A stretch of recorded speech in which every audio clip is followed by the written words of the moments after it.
Hello and welcome to the evolution. It's the evolution growth of managed care.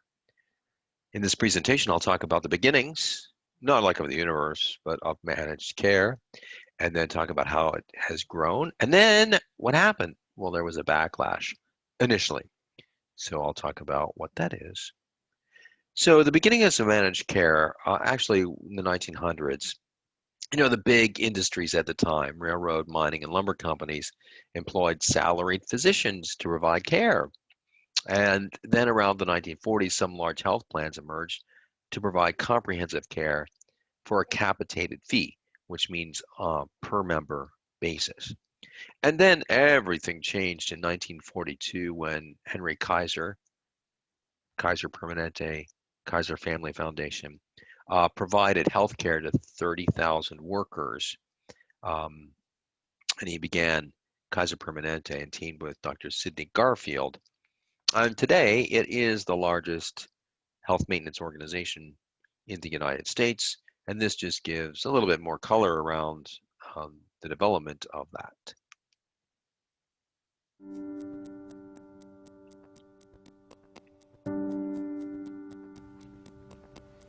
Sidney Garfield was a doctor.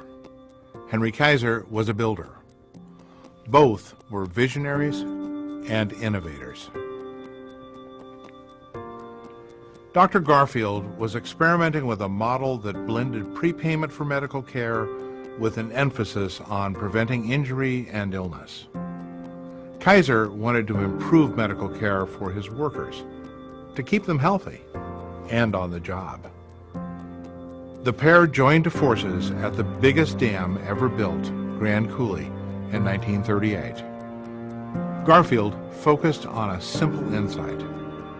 Doctors had things backwards. They got paid only if people were hurt or sick. Prepaid health care, he reasoned, could turn that on its head.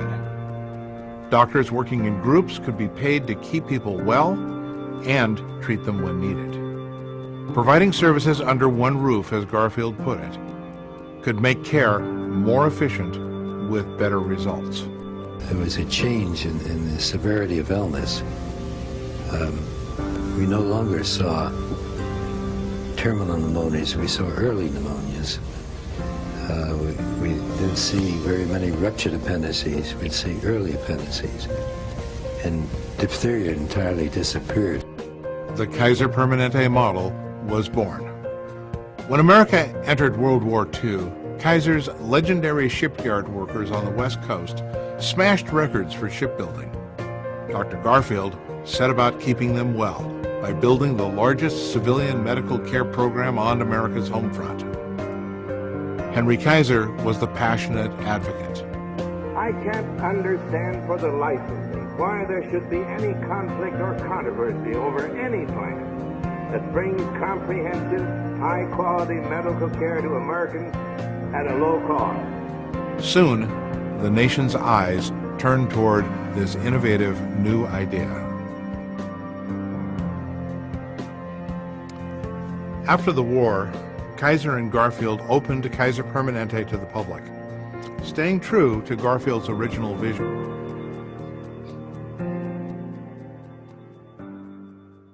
So there you go, more of a history of Kaiser and Kaiser Permanente, but obviously important because it really shifted the delivery of care towards managed care organizations, which they describe pretty well there. So the Health Maintenance Organization Act of 1973 promoted HMOs as an alternative to the regular traditional fee-for-service program. And it was designed to encourage competition among health plans, increase efficiency, and slow the rate of growth in health expenditures. And it stimulated the growth of HMOs by providing federal funds to establish them.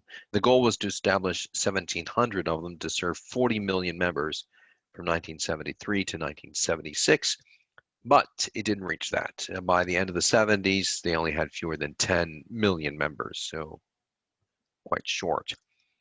During the 1980s, growth of those were slow, and because of that, healthcare costs continued to rise. Private businesses started switching to managed care for employee health insurance, so that was kind of the demand side. And a type of managed care revolution began in the 90s then, when private employers experienced a total increase of 217% in the cost of health insurance just in that decade between 80 and 90. So this is the enrollment of workers in employer-sponsored health plans by selected years, 1988 through 2003. And you can see, I showed a similar kind of chart. I think it was a bar graph in another recording, but here we had 73% in conventional insurance, fee-for-service programs, and 27% in managed care. And by 2003, look how much it has changed, right? Had changed to 95% and 5%. And managed care still continues to be really the kind of the bulk of what all health insurance is delivered in the United States. Competition among MCOs gave rise to other forms. PPOs started using discounted fees instead of capitation, and other MCOs set themselves apart according to how the providers were organized, and then still others allowed the use of non-affiliated providers. So HMOs did not allow for you to see anyone outside of the network, hence they kept the costs low and allowed for gatekeeping, which I'll talk about. But PPOs kind of liberated that a little bit more. And then even others allowed non-affiliated providers to be seen. And I'll cover that information in an upcoming recording. I know you can't wait for that, but this is really just kind of the beginning and the growth of managed care organizations.